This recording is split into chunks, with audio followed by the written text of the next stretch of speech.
Halo guys, kali ini bukan cuma nonton, menghadiri gala premier dan yang wingit yang dilaksanakan pada tanggal 8 November 2025 di Epicentrum. Biar nggak makin penasaran, yuk kita simak preskonnya supaya mengetahui akan filmnya, oke? Alhamdulillah. Kalau untuk film, memang risetnya sangat panjang. Ini sekitar 1 tahun saya untuk riset film ini. Dan di sekeliling tetangga-tetangga saya itu memang ada gala, ada Wiyogo, ada sinden, seperti itu. Dan teman-teman saya kebanyakan dari kampus ISI. Seperti itu kakak. Jadi kenapa bisa tertarik dan yakin? Karena di selingkungannya, tetangga-tetangganya semuanya dari dalam, Ya. gitu? Sebenarnya enggak, itu juga berpengaruh, tapi saya sukanya di sini di dalam wayang ini. Wayang kan ya unik ya, bentuknya unik, ada yang serem, ada yang lucu. Tapi kenapa sih dibuat mistis, gitu kan? Nah, mungkin ketika pewayangan itu di malam hari sampai subuh, seperti itu, dan ada gamelan-gamelan yang ditabuh, itu mungkin yang membuat mistisnya. Satu, tapi dari cerita ini memang saya itu risetnya dari beberapa tempat, ada di lerong Gunung Merbabu juga. Seperti itu. Jadi memang saya datang ke sana, saya riset, saya tanya juru kuncinya, tanya dalangnya, dan di situ sangatlah menarik dibuat film. Saya Gian, kita melakukan riset langsung ke lereng Gunung Merbabu. Jadi di sana cerita inilah berawal dari sana, di desa Kendakan tepatnya. Dalang pertama bernama Ki Hajar Doko yang menemukan wayang ini, dan akhirnya itu menjadi sebuah tradisi yang diturunkan dari setiap dalang, dan dalang ini dipilih pada saat dalang yang sebelumnya meninggal dan akhirnya dapat wangsit. Dan Kayak titisan gitu mas ya? betul, kayak titisan. Dan apakah kita melihat wayang kulitnya? Betul, kita diperlihatkan. Sebenarnya nggak semua orang bisa melihat. Kebetulan kita membawa salah satu Wayang kulitnya? wayang kulitnya. Dan prosesnya juga nggak langsung Nggak bisa direkam segala macam. Jadi kita kebetulan bersama teman-teman konten kreator juga, di situ ada Supranatural juga, ada Ki Geni namanya. Dan akhirnya ternyata Ki Geni ini secara turunan itu boleh melihat wayang kulit ini. Dan akhirnya petinya dibuka dan kita melihat wayang kulit manusianya. Seperti apa? Boleh diceritain nggak sama kita, di-sharing dong, kayak gimana bentuknya, teksturnya, Seperti lengket-lengket gimana gitu? nah itu kulit yang beda kayak Mbak ya. Kalau kulit yang lengket kita agak beda itu kayaknya ya.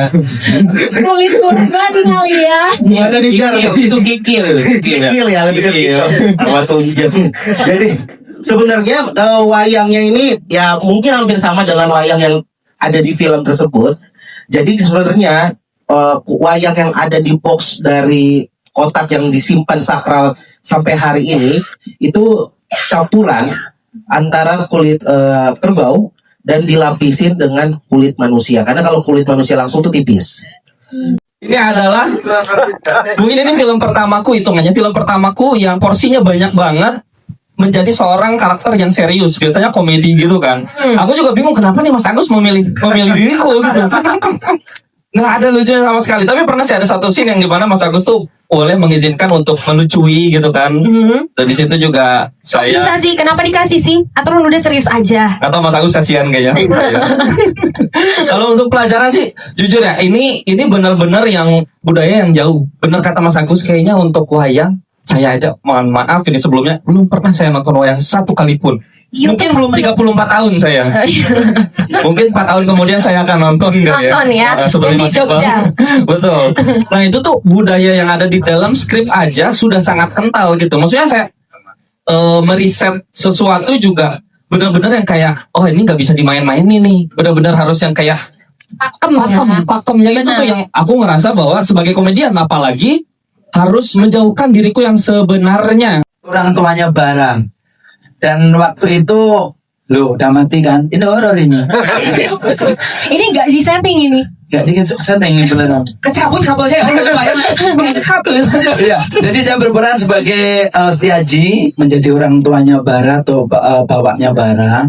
Di sini memang saya waktu itu mendapatkan tawaran dari Pak Produser, saya sempat membaca, oh ini ada mengangkat sisi budaya Jawa, langsung aku okein aja. Karena kebetulan basic saya selama ini adalah bekerja di musik Jawa, kerawitan, terus campur sari, dan juga saya sering juga ikut kiprah di perwayangan atau di Pak Dalang sebagai bintang tamu untuk meramaikan acara itu. Jadi tadi itu ada kata-kata wayang, sinden. Wah, ini aku harus ikut, jangan sampai gak ikut gitu. Makanya sama produser ya.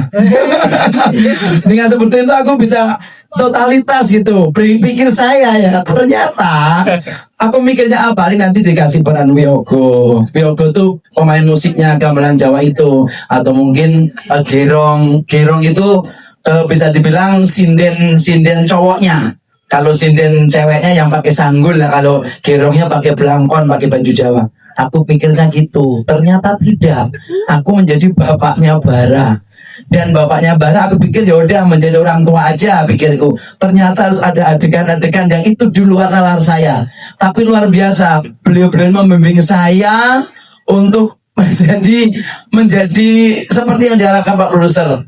Dan insya Allah ini semua bisa menghibur panjang semuanya. Dan tadi ada pertanyaan, seandainya kita semua berada benar-benar masih di alam itu, mungkin kita akan benar-benar mengacungkan 20 jempol untuk Jawa. Karena Jawa itu punya budaya yang memang kastanya tinggi. Dan semua budaya Jawa itu tidak lepas dari hal-hal yang mistis. Aku nggak tahu ya, kita tidak pernah mengait-ngaitkan, jadi jangan salah.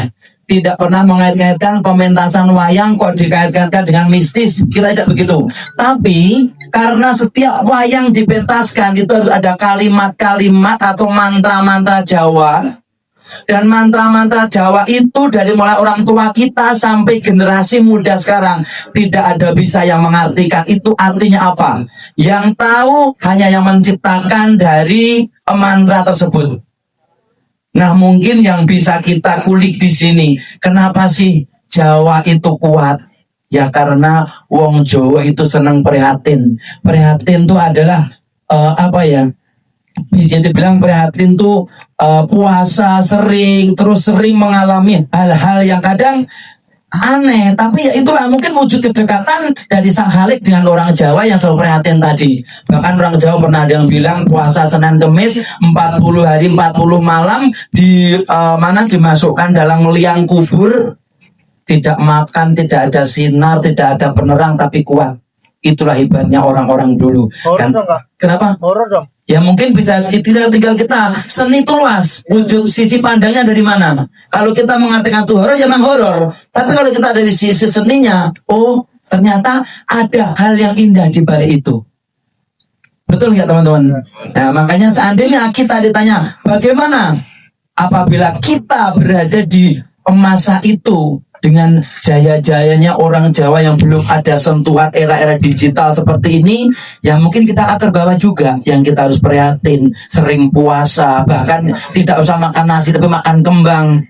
Ya itulah mungkin yang akan menjadikan kita itu terasa dekat dengan Yang Khalik. Akhirnya sesuatu hal-hal yang kadang di luar nalar kita itu terjadi. Ya. Itu betul ya Pak ya?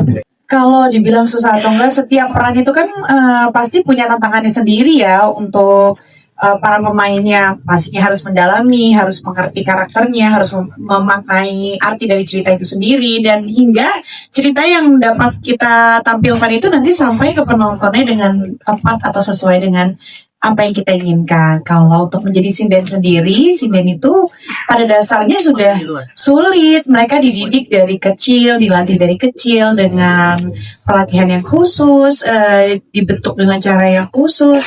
Kalau dilatih hanya beberapa bulan seperti yang kita jalani ini, mungkin ya pastinya tidak sesempurna sinden-sinden yang pada profesional. Cuman insya Allah ini dapat diterima dengan baik. Ada nggak ngerasa perasaan yang lebih berbeda dari film-film yang sebelumnya mungkin Kak Selin mainkan dengan yang sekarang nih? pasti setiap karya itu punya ceritanya sendiri-sendiri ya. Setiap karya punya ceritanya sendiri-sendiri. Jadi menurut aku beda, pasti ada perbedaan. Gak mungkin kita tuh syuting setiap judul sama, semua kan gak mungkin. Semuanya kan punya cerita masing-masing, punya keluarga baru lagi masing-masing, kenal lagi, bisa menjalin silaturahmi lagi, insya Allah. Luar biasa sekali. Kalau misalnya ada satu insight atau satu pelajaran moral yang bisa diambil dari film ini, kira-kira apa yang mau disampaikan nih, Kak Selin? Bahwa jangan terlalu gampang percaya dengan orang yang paling kita cintai dan sayangi, karena kadang orang yang paling nyakitin tuh orang yang paling kita cintai, nggak sih? Contohnya kata lu itu. Aduh, iya. Kenapa Fajar diem dan bilang ya? Ini gue yang suruh. Kenapa sih pacar? Fajar. Tadi tunggu ya. Apa? Ada pesannya mendalam sekali.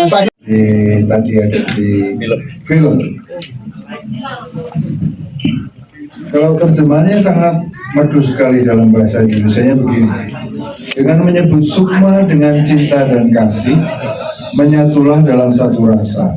Dengan puasa, menyatulah menjadi satu kekuatan abadi selamanya. Nah, versi Jawanya begini. Om sukma purbaning jati, kedap lara pase tresno, tunggal sirman sing rasane, saka ing kuasane wang, mandemo mamikahanan, santoso ing jatining sun, kalanggenganing sukma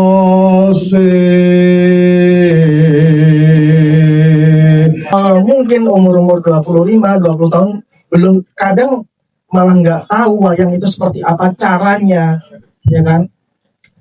Jadi gimana caranya? Ayo nguri-uri budaya Indonesia dengan mencintai wayang. Jangan sekali-sekali. Gimana guys, makin penasaran nggak akan aktingnya si Selin maupun Fajar Nugra? Nah, kalian bisa nonton nih akting mereka pada tanggal 20 November 2025 di bioskop-bioskop.